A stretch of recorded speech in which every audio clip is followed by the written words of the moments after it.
Well, good morning, everyone.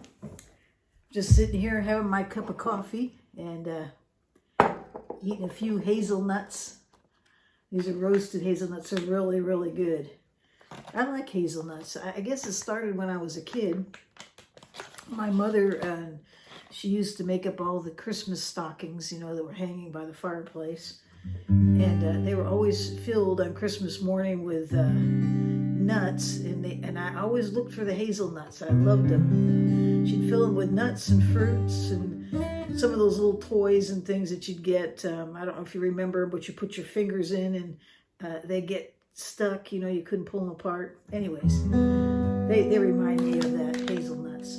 You know what it also reminds me of?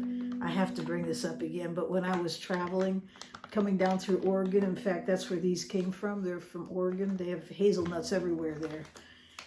But a car let us out on the highway or on the side of the road right underneath the hazelnut tree.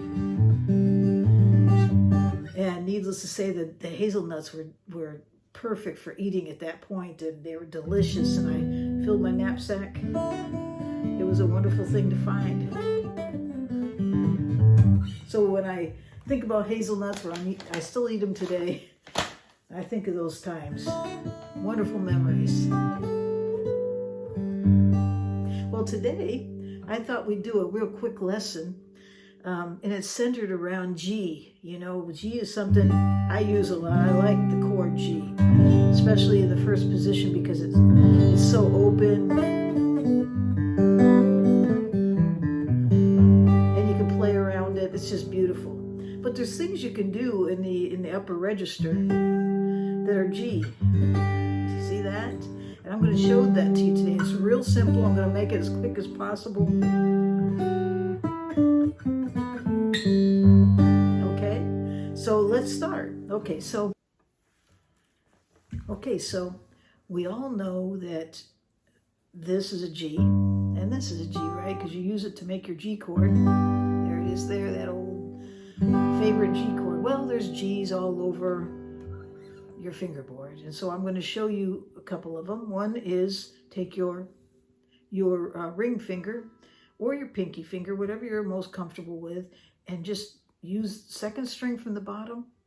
I want you to press down at the 8th fret. There it is. That's a G. Okay. See, we had a G up here, G here. There's a G here. They're everywhere. Okay, so in this case, we're going to use the ones that's 8 frets down,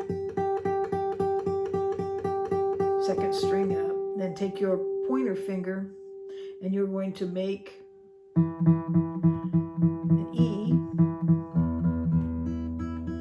and that E is the second string from the top, 7th frets down. So you got your G, 8 frets down. Your E is 7 frets down, second string over. Got that? All right. So now you're going to slide down and take your pinky finger and put it at the 5th fret. Same string as you had down here. Just slide down. Guess what? It's another E. There's G to E.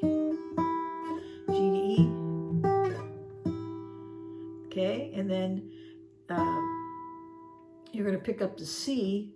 Remember, this is your C chord, but you're going to take there's the bass note for that C chord right here, 3rd fret down. You're going to pick it up with your pointer finger. So now you have this. Okay, so it's, there we go. All right. So now remember, when you're plucking this, I want you to use your thumb for the bottom 3, anywhere you pluck on with the bottom 3 strings, use your thumb. And use these 3 fingers for the high strings. Okay, so.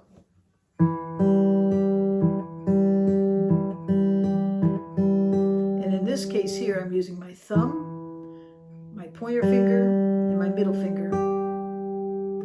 And I'm just plucking those strings. Second string, which is the E, a G, and a G.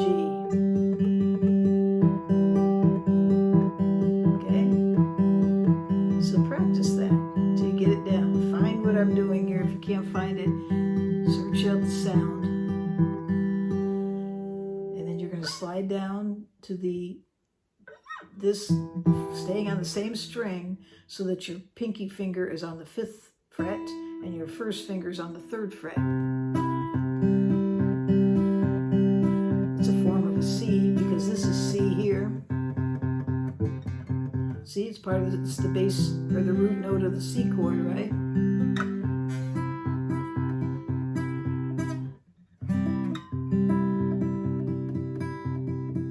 So when you're playing and you have to have a C, you could do that. See, here, how familiar? So let's just back up again. Start where we were at. Here's through G. You're plucking thumb, first finger. Move down to the C, which is your root. There's your E, and then G. And what I did was I changed my thumb to the bottom string, because you see I'm picking up the G. So we got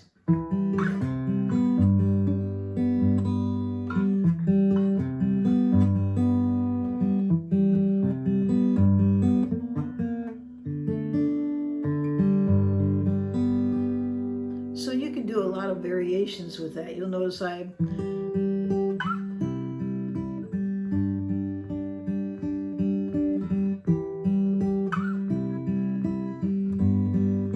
D, C, D. Very simple. Okay, so there's one other thing I wanted to show you. See, and I have this guitar out. This is my Martin, my quadruple O, the one that has the crack in it. Remember that one? Yeah, I bought it with a crack because I got such a great deal for a wonderful custom-made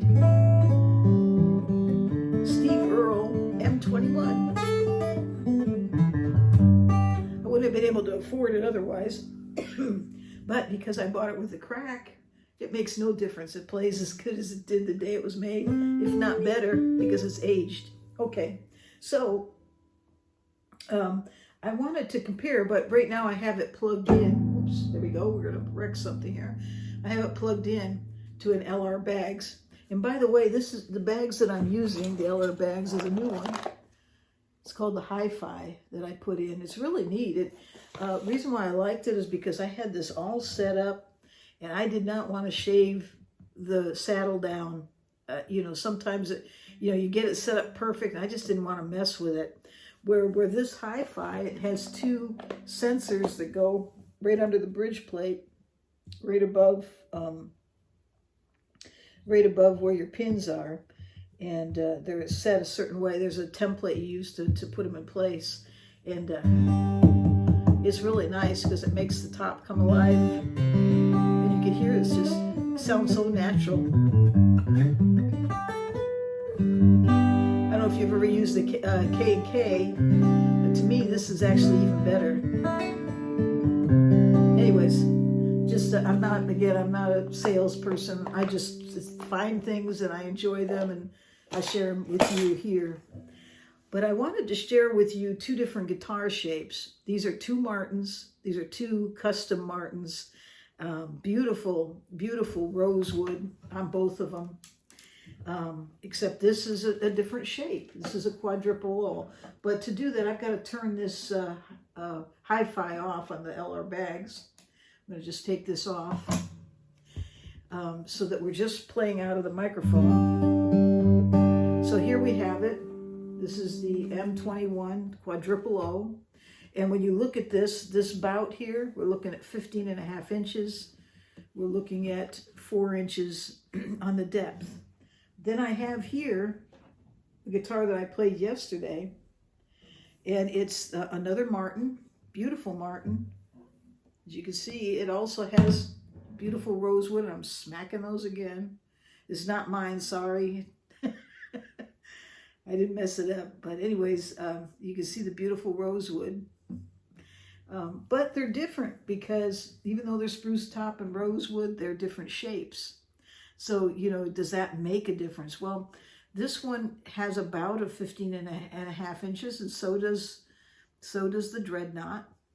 But the Dreadnought has a wider waist, where this waist is like, we're looking at 9.5 inches. The waist on the Dreadnought, I believe, is 10.5. So, you know, it's like an inch wider. And the shoulder is the same. But then when you look at the depth, this Dreadnought is wider. This is 4 inches. This is 4 3/4. So, you know, this guitar is going to have more volume in it. But I just wanted you to hear the differences. You know, you think about buying a guitar in different shapes, and can you get what you need out of a quadruple O or a triple O, which I don't have here today, but versus getting a Dreadnought. So here's what the Dreadnought sounds like. Isn't that beautiful?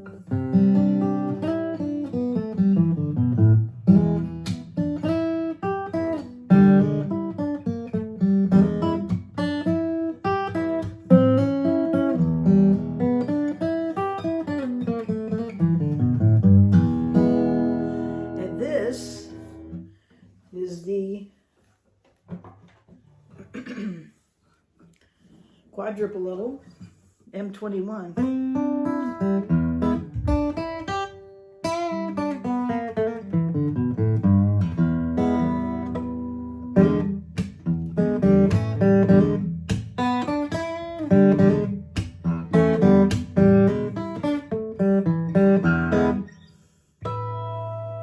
Going back.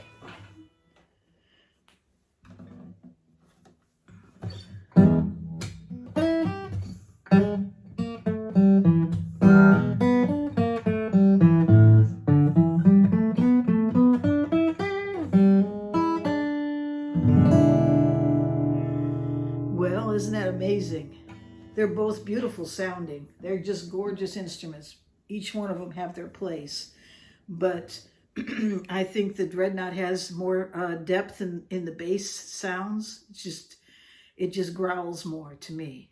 Then this is a much sweeter sound. Both have their place. Both, I think, have great volume to them. Just different aspects to their tone. This is more, I think, the mid-tones come out more in this one, where this one, the highs and the lows come out more in it. I'm talking the Dreadnought sound. Anyway, so for whatever worth, I thought I'd show you that. I just find it interesting.